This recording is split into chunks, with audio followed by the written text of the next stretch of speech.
ഗോവിന്ദച്ചാമിയുടെ jail ചാട്ടത്തിന് പ്രത്യേക അന്വേഷണത്തിന് മുഖ്യമന്ത്രിയുടെ നിർദ്ദേശം. Retired justice CN Ramachandran Nair, സംസ്ഥാന പോലീസ് മേധാവി ജേക്കബ് പുന്നൂസ് എന്നിവരുടെ നേതൃത്വത്തിലാണ് അന്വേഷണം. ജയിൽ ചാട്ടം ഗൗരവമുള്ളതെന്നും നടപടി വേണമെന്നും മുഖ്യമന്ത്രി പറഞ്ഞിരിക്കുന്നു. VS അനു കൂടുതൽ വിശദാംശങ്ങൾ പങ്കുവയ്ക്കും. അനു, ഇന്ന് മുഖ്യമന്ത്രിയുടെ നേതൃത്വത്തിൽ ഉന്നതതല യോഗം ചേർന്നിരുന്നു. അതിനുശേഷമുള്ള തീരുമാനങ്ങൾ വരികയാണ്, നിർദ്ദേശങ്ങൾ വരുന്നു. എന്തെല്ലാമായിരുന്നു ഇന്ന് ചർച്ച ചെയ്യപ്പെട്ടത്? മുഖ്യമായുള്ള നിർദ്ദേശങ്ങൾ എന്തെല്ലാമാണ് പുറത്തേക്കെത്തുന്നത്? സംഗീത, ഗോവിന്ദച്ചാമിയുടെ ജയിൽ ചാട്ടത്തിന് ശേഷം അതോടുകൂടി സംസ്ഥാനത്തെ ജയിലുകളുടെ സുരക്ഷ സംബന്ധിച്ച വലിയ ആശങ്കയാണ് പുറത്തേക്ക് വന്നത്. പ്രത്യേകിച്ച് സംസ്ഥാനത്തെ ഒരു സെൻട്രൽ ജയിലിൻ്റെ അതീവ സുരക്ഷാ സെല്ലിൽ നിന്നാണ് ഗോവിന്ദച്ചാമി രക്ഷപ്പെട്ടിരിക്കുന്നത്. ഇതിന് പിന്നാലെയാണ് ഇന്നലെ വൈകിട്ടോടുകൂടി മുഖ്യമന്ത്രി അടിയന്തര യോഗം വിളിക്കാൻ വേണ്ടി തീരുമാനിക്കുകയും സംസ്ഥാന പോലീസ് മേധാവി റവാഡ ചന്ദ്രശേഖർ, ജയിൽ മേധാവി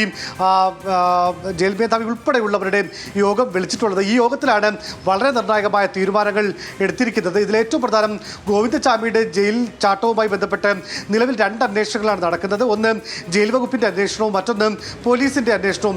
അതിനു പുറമെ സമഗ്രമായ പ്രത്യേക അന്വേഷണത്തിനാണ് മുഖ്യമന്ത്രി തീരുമാനിച്ചിരിക്കുന്നത്. ഇതിന്റെ അടിസ്ഥാനത്തിൽ retired justice CN Ramachandran Nair, മുൻ സംസ്ഥാന പോലീസ് മേധാവി ജേക്കബ് പുന്നൂസ് എന്നിവർ ഒരു പ്രത്യേക അന്വേഷണം നടത്താനാണ് ഈ യോഗത്തിലെ ഏറ്റവും പ്രധാനപ്പെട്ട തീരുമാനം. മറ്റ് തീരുമാനങ്ങൾ സംസ്ഥാനത്തെ 4 പ്രധാനപ്പെട്ട സെൻട്രൽ ജയിലുകളിലും CCTV, അതായത് ഇന്റലിജൻസ് CCTV സ്ഥാപിക്കാൻ വേണ്ടി തീരുമാനിച്ചിരിക്കുന്നു. വൈദ്യുതി ഫെൻസിംഗ് 3 മാസത്തിനകം കാര്യക്ഷമമാക്കാനും പൂർത്തിയാക്കാനും തീരുമാനിച്ചിരിക്കുന്നു. അതുകൂടാതെ സംസ്ഥാനത്തെ ജയിലുകളിലെ ഇന്റലിജൻസ് സംവിധാനം മെച്ചപ്പെടുത്തുക എന്നടക്കമുള്ള കാര്യങ്ങൾ തീരുമാനമായി വന്നിട്ടുണ്ട്. മാത്രമല്ല, സംസ്ഥാനത്തെ ജയിലുകളിൽ ഈ ആൾക്ഷാമമുണ്ട്, ജയിൽ ഉദ്യോഗസ്ഥരുടെ കുറവുണ്ട്.